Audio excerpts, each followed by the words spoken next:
अस्सलाम वालेकुम दोस्तों, मैं हाँ अशरफ गुलजार ते तुसरे दे पे यूट्यूब चैनल सरेकी बोल सरेकी।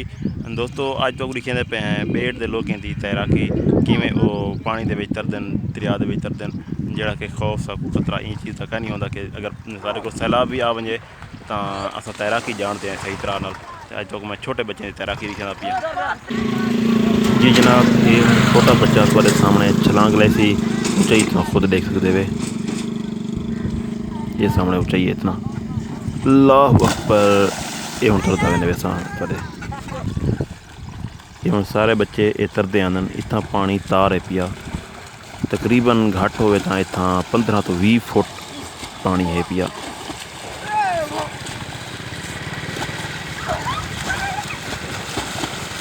ठीक है, शाबाश शाबाश।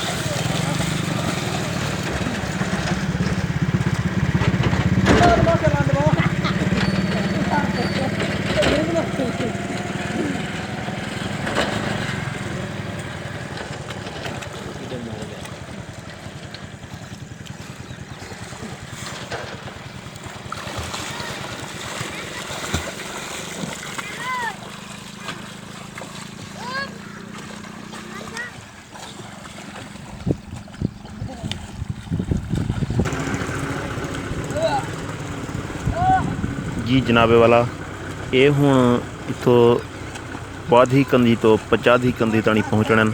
ये पानी सारे का सारा तार है इतना ते तकरीबन ये वाधी कंधी तो पचाधी कंधी ताणी का जरा दरम्यानी फासला है वो 70 फुट ही वे। अच्छा, ये बच्चे हैं जेड़े इन्हें दी उम्र ही वे तकरीबन एक दी उम्र है 8 साल, बै दी उम्र 11 साल ते बै दी भी 13 साल, तकरीबन लगभग है 12 साल के नेड़े।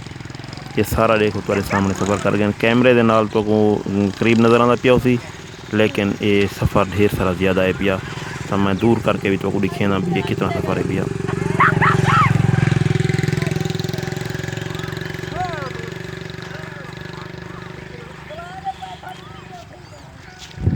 अल्हम्दुलिल्लाह सारे बेड़ के बच्चे इतना काबू हैं कि अगर सैलाब भी आ वजे तो ये अपने आप को बचा वे सन।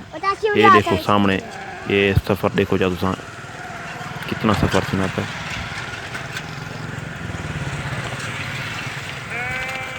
ये बच्चा टुबी मारी पिया है जेड़ा हूँ निकल आए। ये वाल इडो दूजी साइड के ढासन वह तो वापस आवे सन। जितना सफ़र करके गए वाल वो सफ़र वापस करके आसन। साफ ज़ाहिर थकावट तो थी नहीं है वो तुरे सामने बच्चा आना पाए। सुथन जी है इन्हें दी शलवार जी है ऊँदी फूकनी बनाई हुई है, ऊँदी थोड़ा बहुत सारा गिन के वाला मजीद सफ़र ढेर कर सकते हैं। अगर वो ना हो तो पीछे ज़्यादा थकावट नहीं होगी।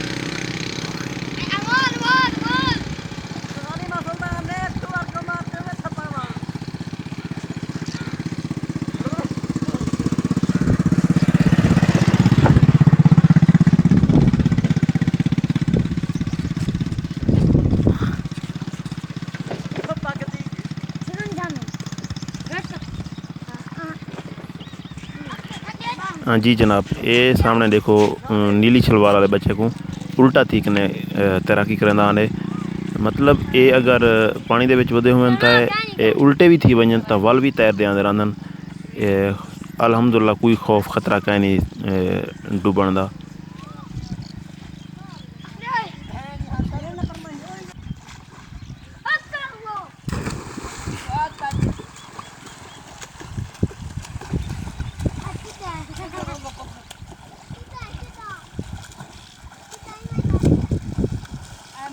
Oscar.